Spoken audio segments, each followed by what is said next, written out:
rumbled and blew loud as a train. We had a party in the basement with Grandma, reading books and playing games with a flashlight. When the wind stopped whirling, as tornadoes always do, we picked up branches and fixed the fence. I danced round and round our front yard, howling and blowing like the wind. When the ice and snow fell, sparkling like fairy dust on the windows, and all the lights went out, we made a fire, cooked hot dogs and marshmallows. When the ice and snow stopped falling, as blizzards always do, we shoveled our walk and Mrs. Garcia's too. We built a snowman, and I tossed up big handfuls of snow that fell down on my head. When the fires burned in a forest nearby, Papa drove us out to the lake. We camped out and made new friends. I picked wildflowers and tied them into bouquets. When the forests cooled, as wildfires always do, I brought flowers to all the neighbors while the grown-ups swept the ashes and washed windows. The air still felt hot as I swayed with my arms up like a slow, beautiful flame. We had big bowls of ice cream to cool down. When the sea swirled and roiled and rose almost into the sky, we drove away from the ocean to my cousin's house. We pretended the bunk beds were boats high above the waves. The storm was strong, and I was scared. But when the wind and sea calmed, as hurricanes always do, we went back home. It's okay to be scared.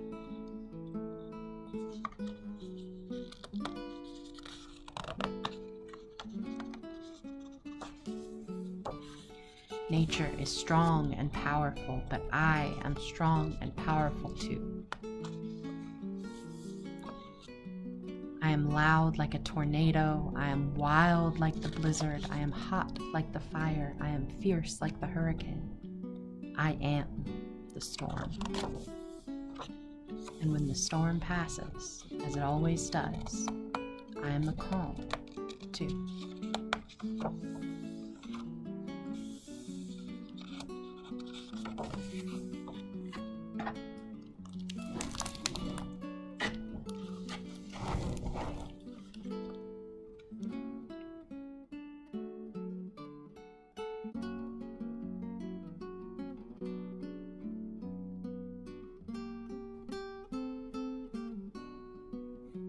Thundercake by Patricia Polacco.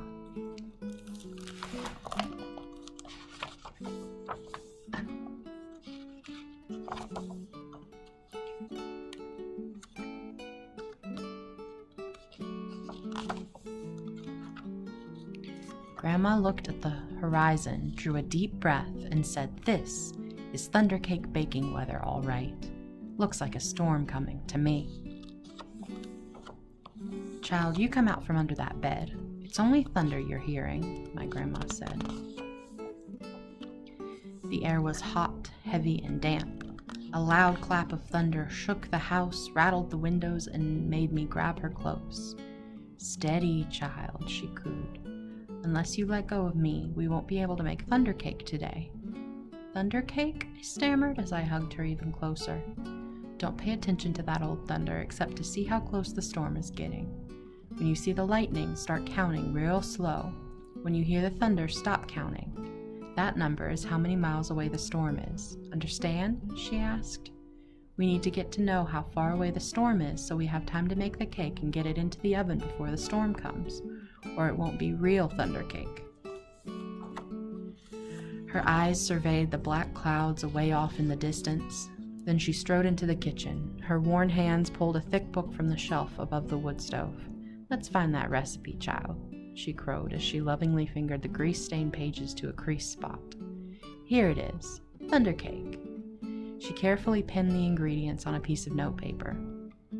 "Now let's gather all the things we'll need," she exclaimed as she scurried toward the back door.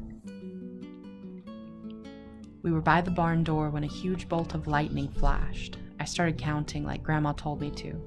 1, 2, 3, 4, 5, 6, 7, 8, 9, 10. Then the thunder roared. 10 miles. It's 10 miles away, Grandma said as she looked at the sky. About an hour away, I'd say. You'll have to hurry, child. Gather them eggs careful-like, she said. Eggs from mean old Nellie Peckhen. I was scared. I knew she would try to peck me. I'm here. She won't hurt you. Just get them eggs, Grandma said softly. The lightning flashed again. 1, 2, 3, 4, 5, 6, 7, 8, 9, I counted. 9 miles, Grandma reminded me. Milk was next. Milk from old Kick Cow. As Grandma milked her, Kick Cow turned and looked mean right at me. I was scared. She looked so big. Zip went the lightning. 1, 2, 3, 4, 5, 6, 7, 8, I counted. Ba-room went the thunder. 8 miles, child, Grandma croaked. Now we have to get chocolate and sugar and flour from the dry shed. I was scared as we walked down the path from the farmhouse through tangleweed woods to the dry shed. Suddenly the lightning slit the sky. 1, 2, 3, 4, 5, 6, 7, I counted. Boom, ba-boom, crashed the thunder. It scared me a lot, but I kept walking with Grandma. Another jagged edge of lightning flashed as I crept into the dry shed. 1, 2, 3, 4, 5, 6, I counted. Crackle, crackle, boom, kaboom, the thunder bellowed. It was dark, and I was scared.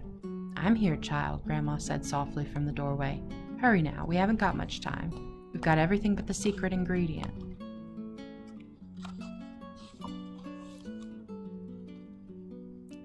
"3 overripe tomatoes and some strawberries," Grandma whispered as she squinted at the list. I climbed up high on the trellis. The ground looked a long way down, and I was scared. I'm here, child, she said. Her voice was steady and soft. You won't fall.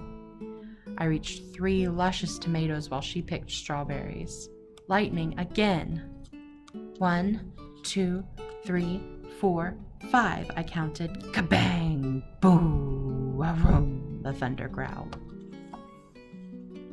We hurried back to the house in the warm kitchen, and we measured the ingredients.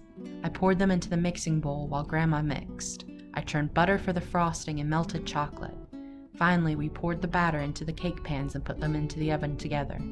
Lightning lit the kitchen. I only counted to 3, and the thunder rumbled and crashed. 3 miles away, Grandma said, and the cake is in the oven. We made it. We'll have real Thundercake.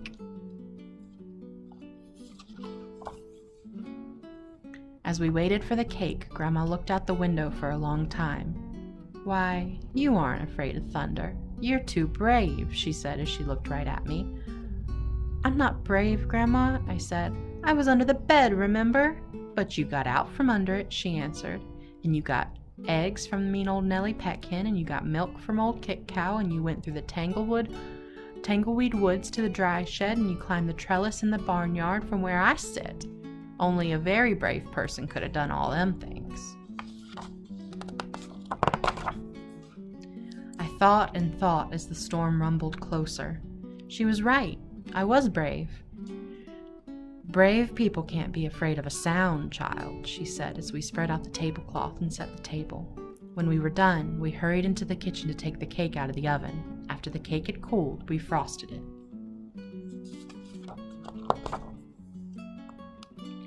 Just then the lightning flashed, and this time it lit the whole sky.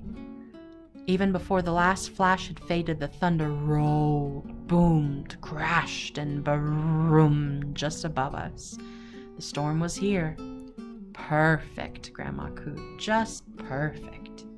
She beamed as she added the last strawberry to the glistening chocolate frosting on top of our Thundercake.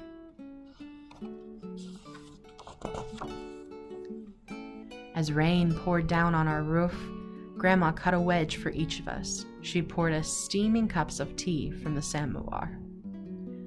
When the thunder roared above us so hard it shook the windows and rattled the dishes in the cupboards, we just smiled and ate our Thundercake. And from that time on, I never feared the voice of thunder again.